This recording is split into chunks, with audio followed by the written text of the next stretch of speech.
les acteurs de la lutte veulent aller à une fédération. Donc, CNG, c'est vraiment dépassé, c'est caduc, c'est suranné. Parce que la fédération peut nous apporter beaucoup de choses. Une quasi-unanimité sur la question, mais beaucoup de zones d'ombre. La Fédération sénégalaise de lutte est encore à l'étape de mise en place, malgré une volonté manifeste des dirigeants de dépasser la structure d'exception qu'est le CNG.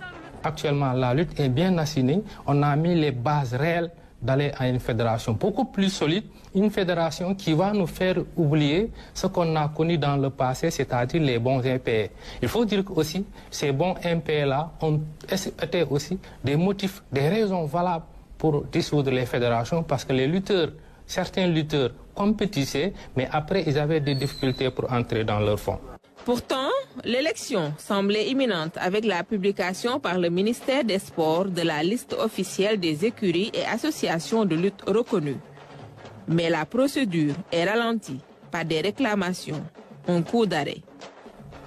Lorsque le fichier est sorti, on a fait quelques réclamations et le ministre nous a bien écoutés, son staff nous a bien écoutés et a suspendu le processus pour vérifier tout cela. Et on est maintenant à l'écoute. Donc ça veut dire que, par exemple, le ministre a beaucoup de considération pour les pratiquants, pour les hommes de la lutte sénégalaise. Alors ils l'ont fait en un temps très court et ils veulent carrément résumer tout ce qui devait se faire, étaler pendant 1 à 2 ou 3 années même, bien préparé, surtout les textes, les statuts et autres.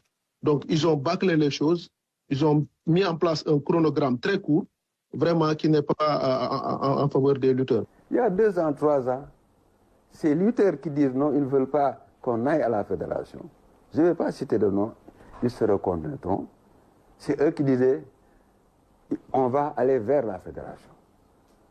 Madame Khadid Djengay même avait sursauté. Ah bon, vous voulez aller à la fédération? Non, parce que c'est la fédération qui peut régler les problèmes. Qu'est-ce qui explique ce revirement? Ça, c'est la lutte. C'est la lutte. Entre candidatures déclarées et officieuses, les promoteurs sont exigeants sur le profil qui devra prendre les rênes de la lutte. Il y a pas mal de, on va dire, de candidats. Il y a de bons profils comme il y a de mauvais profils. Maintenant, sur chaque action, on dit oui, je suis candidat, je suis candidat. Mais il y a un mais. Il faut éliminer certains profils, choisir, parce que on va pas quand même donner la présidence de la fédération de la lutte à n'importe qui.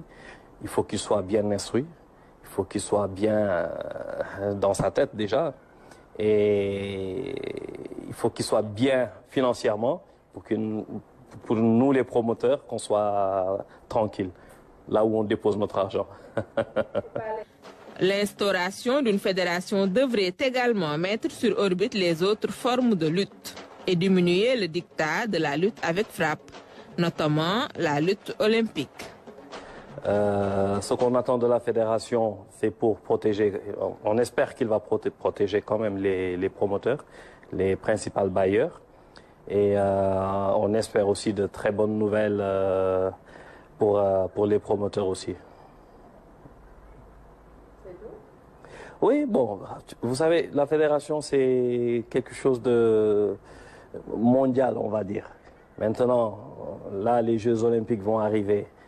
Maintenant, si on dit maintenant qu'on est une fédération, ça peut aider sur beaucoup de choses, surtout pour l'organisation, la participation de la lutte.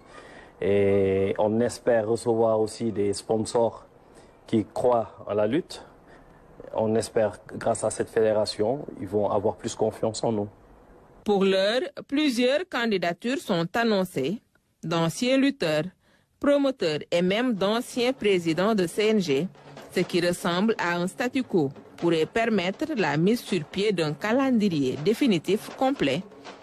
La direction des activités physiques et sportives n'a pas souhaité s'exprimer sur la question avant la relance effective.